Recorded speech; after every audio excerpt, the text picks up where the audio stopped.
السلام علیکم ورحمۃ اللہ۔ کراچی سے ایک بھائی نے سوال پوچھا ہے، کیا اگر کوئی بندہ اپنی سالی کے ساتھ یعنی بیوی کی بہن کے ساتھ زنا کر لیتا ہے اور اس زنا کی وجہ سے اس کا اپنی بیوی کے ساتھ نکاح ٹوٹ جائے گا یا نکاح باقی رہے گا؟ نکاح ٹوٹ جائے گا تو اس کا کیا حکم ہے؟ کیا دوبارہ نکاح کر سکتا ہے یا نہیں کر سکتا؟ اور اسی طرح اگر نکاح نہیں ٹوٹا تو کن شرائط پر نکاح ٹوٹتا ہے؟ اگر سالی کے ساتھ زنا کر لیا تو اب اس کا کفارہ کیا ہوگا؟ اس گناہ کی بخشش کرانے کے لیے کیا کفارہ اور صدقہ ادا کرنا ہوگا؟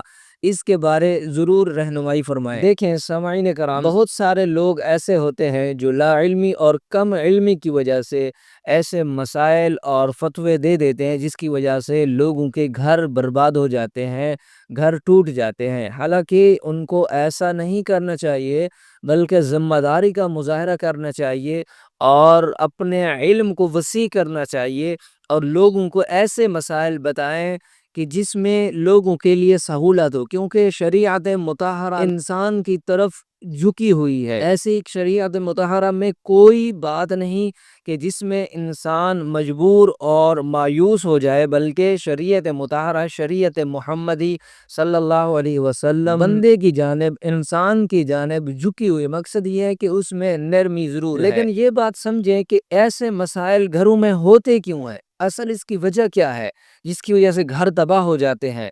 اس کی وجہ یہ ہے کہ پہلی بات یہ ہے، ہمارے گھروں میں پردہ نہیں ہے۔ جو شریعت محمدی کے احکام ہیں ہم ان پر عمل نہیں کرتے۔ حضور صلی اللہ علیہ وسلم نے فرمایا کہ عورتیں پردہ کریں، مرد اپنی نظروں کو نیچا رکھیں، مرد اپنی نظروں کو نیچا رکھیں، عورتیں پردہ کریں۔ جب عورتیں پردہ ہی نہیں کریں گی تو مرد اپنی نظروں کو کیسے نیچے رکھیں گے؟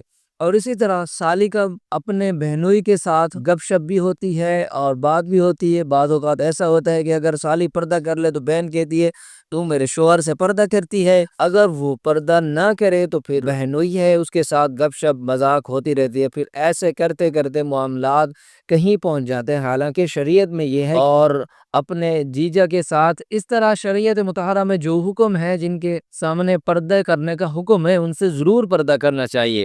تو اس وجہ سے یہ حالات پیدا ہوتے ہیں۔ اب چلتے ہیں کہ زنا کا حکم کیا ہے۔ سامعین کرام، زنا اکبر ترین گناہ ہے، یعنی اکبر الکبائر، کبیرہ گناہوں سے بھی بڑا گناہ ہے۔ تو اس لیے اس کی بہت سخت وعید آئی ہے اور بہت بڑی سزا وارد ہوئی ہے۔ فقہاء کرام نے لکھا ہے، اگر کوئی شادی شدہ جوڑا آپس میں زنا کرتا ہے تو اس کی سزا یہ ہے کہ ان کو رجم کر دیا جائے، یعنی ان کو باندھ کر، ایک میدان میں باندھ کر ان کو پتھر مارے جائے یا ان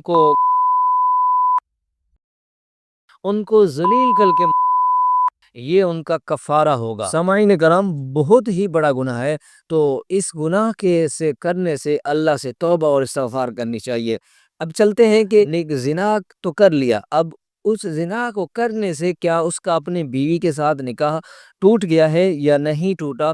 اس کا شریعت مطہرہ میں جو حکم آیا ہے میں آپ کو بتاتا ہوں، سنیے۔ زنا کبیرہ گناہوں میں سے ہے، خواہ کسی کے ساتھ بھی ہو، چاہے سالی کے ساتھ زنا کیا ہو، چاہے کسی اور کے ساتھ زنا کیا ہو۔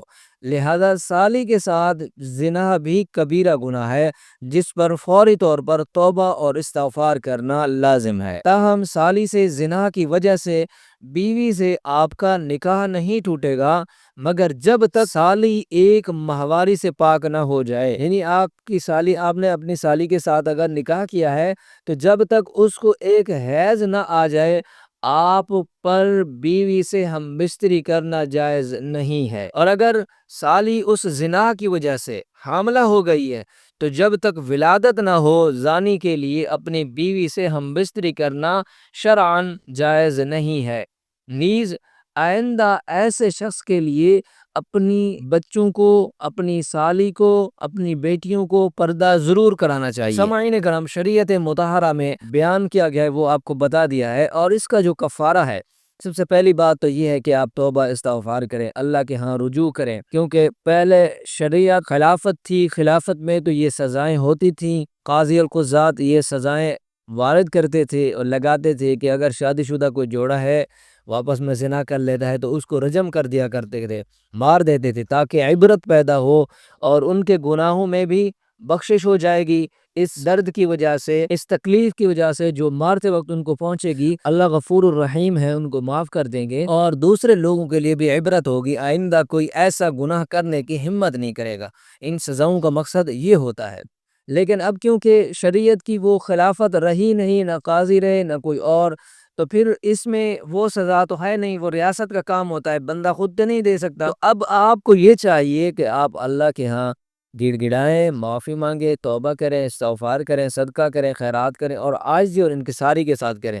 ایسا نہیں آپ نے ایک بار کہہ دینا ہے بس ہو جانا ہے۔ آپ کے دل کو جب تک اطمینان نہ ہو کہ میرا اب گناہ معاف ہو چکا ہے، کیونکہ بندہ جب گناہ کرتا ہے تو بندے کے دل کے اندر وہ گناہ کھٹکتا ہے، وہ بوجھ آ جاتا ہے بندے کے اندر کہ میں نے فلاں گناہ کیا ہے، اور آپ کو احساس ہو جاتا ہے کہ میں نے یہ کام غلط کیا ہے۔ جب آپ کو نیکی کا کام کرتے ہیں تو آپ کا اندر ایسا ہلکا ہو جاتا ہے، ایسا آپ کا سینہ پھول جاتا ہے کہ میں نے فلاں نیکی کا کام کیا ہے۔ تو اس لیے بندے کا ضمیر بندے کو ضرور بتاتا ہے کہ آپ نے اچھا کیا ہے یا آپ نے برا کیا ہے۔ اس لیے آپ توبہ استغفار کریں، جب تک آپ کا من ہلکا نہ ہو تب تک اللہ کے حضور عاجزی اور انکساری سے توبہ استغفار کرتے رہیں اور صدقہ خیرات کریں۔ اللہ غفور الرحیم ہے، معاف کرنے والے ہیں، اللہ رب العزت ضرور معاف فرما دیں گے۔ السلام علیکم ورحمۃ اللہ۔